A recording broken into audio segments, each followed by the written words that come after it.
Doctor Thilagavathi homeopathic மருத்துவர். நிறைய பேர் நம்ம வீடியோ பாக்குறீங்க. சப்ஸ்கிரைப் பண்ணுங்க, கமெண்ட் பண்ணுங்க. உங்களுக்கு ஏதாவது சந்தேகம் இருந்தா கமெண்ட்ல கேளுங்க. நான் உங்களுக்கு அதுக்கு ரிப்ளை பண்றேன்.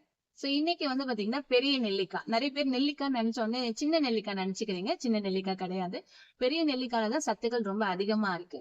பெரிய நெல்லிக்காய் தினமும் காலையில வெறும் வயிற்றுல சாப்பிட்டு வந்தா நமக்கு உடம்புக்கு தேவையான சத்துக்கள் கிடைச்சிரும்.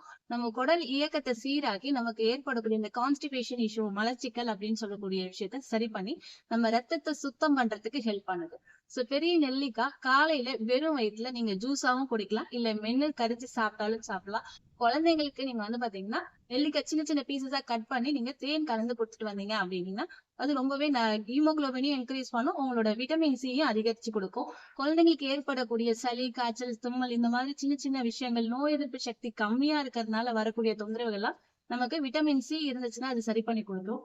ஒரு நெல்லிக்காய் சாப்பிட்டோம் அப்படின்னா ஒரு நாளைக்கு தேவையான அளவுக்கு விட்டமின் சி கிடைச்சிரும். ஒரு 20 ஆரஞ்சு பழம் நம்ம சாப்பிட்டோம் அப்படின்னா 100 கிராம் நெல்லிக்காய் சாப்பிடறதுக்கு சமமான சத்துக்கள் நமக்கு கிடைச்சிரும். பெரிய நெல்லிக்காயில இருக்கக்கூடிய சத்துக்கள் விட்டமின் சி அதிகமா இருக்குன்னு சொன்னேன். விட்டமின் சினால பாத்தீங்கன்னா உடல் ஆரோக்கியத்தை சீராக்க வச்சுக்கிறதுக்கு உதவு பண்ணும். அதே மாதிரி இதயத்தை பாதுகாக்கிறதுக்கு ஹெல்ப் பண்ணி கொடுக்கும். நம்ம கண்ணோட பார்வையை பாத்தீங்கன்னா நல்லா மெயின்டைன் பண்றதுக்கு ஹெல்ப் பண்ணி கொடுக்கும்.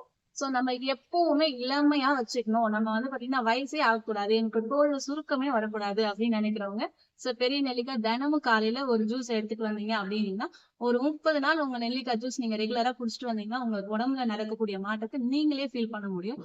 சுகர் பேஷண்ட்ஸ் எப்படி நெல்லிக்காய் சாப்பிடலாம் அப்படின்னு பாத்தீங்கன்னா ஒரு 2ல இருந்து 3 நெல்லிக்காய் எடுத்துக்கோங்க. கொஞ்சம் மஞ்சள் தூள் போட்டு தேன் கலந்து நீங்க ரெகுலரா வெறும் வயிற்றுல குடிக்கணும்.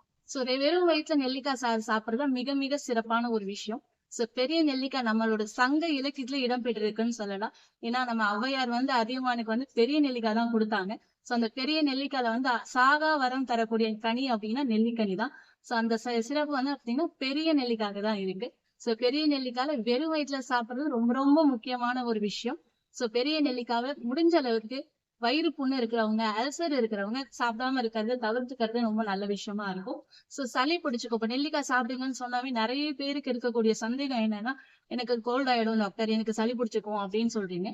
பெரிய நெல்லிக்காவை நீங்க ஜூஸ் மாதிரி எடுத்துட்டு நீங்க கொஞ்சம் மிளகு தூள், கொஞ்சம் மஞ்சள் போட்டு நீங்க தேன் கலந்து சாப்பிட்டு வந்தீங்க அப்படின்னா அது சளி பிடிக்காது.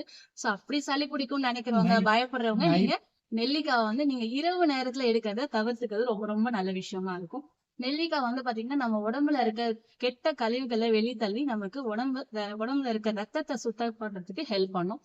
குழந்தைங்களுக்கு ஏற்படக்கூடிய ஞாபக மறதி, ஞாபக சக்தி, மெமரி வீக்னஸ் சொல்லக்கூடிய விஷயத்த கூட நம்ம நெல்லிக்காய் பாத்தீங்கன்னா சரி பண்ணி கொடுக்கும். ஏன்னா நெல்லிக்காய் நம்ம உடம்புல ரத்த அணுக்கள் கம்மியா இருக்கிறதுனால ஆர்பிசி குறைஞ்சிச்சு, அதனால வரக்கூடிய ஞாபக மறதி பாத்தீங்கன்னா நெல்லிக்காய் சரி பண்ணி கொடுக்கும்.